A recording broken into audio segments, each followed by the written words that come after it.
now, back to the action with round number 4.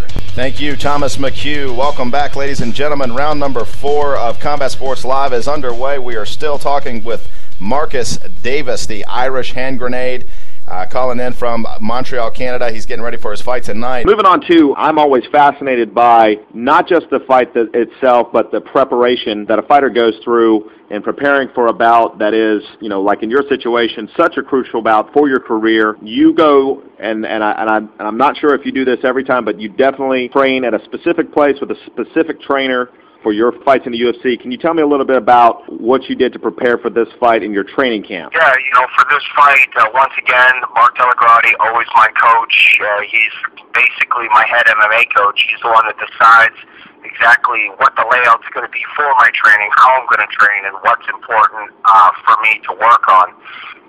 So what I do is I leave my friends, my family, my team in Bangor, and I go when I move into Sityatung, La Casa Sityatung. I move in down there, and I live in the gym, and I sleep in the gym, and that's all I do for this time.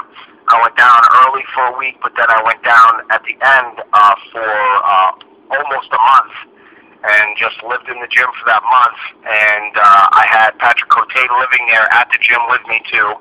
And then my jiu-jitsu coach, George Gurgel, flew in for the last 8 days of my training to critique my jiu-jitsu and to make sure that everything was tight and that I was where I needed to be for this fight.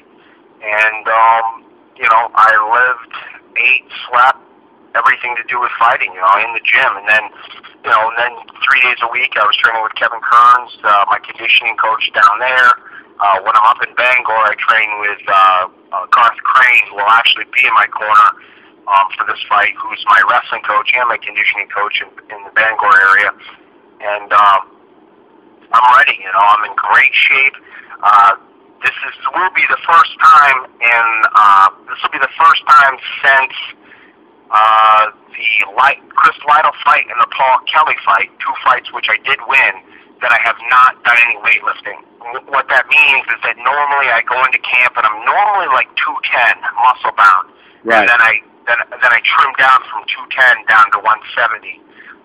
So when I land in the UFC, when I land for the fights, I'm normally walking around at 185. But it wasn't a problem this time. When I did land for this fight, I was 176 pounds, so I was only 4 or 5 pounds away from fight weight, which is not normal for me. Right. Like I said, I'm usually 15 pounds over.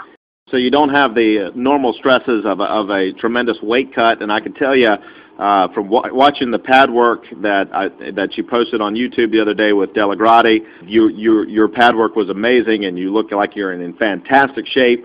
And it sounds like it's going to be a team effort on this fight card with Patrick Cote on the same fight card taking on Alan Belcher. And we're going to wrap up here with you, Marcus. I know you're anxious to get back and rest up for your bout tonight, but I want to thank you for your time. Thanks for coming on, and we'll be watching you tonight, man. Well, thank you very much for having me on, man, and I will talk to you later. Fantastic. Thanks, Marcus. We'll return in just a moment. Stick around, folks, with Combat Sports Live.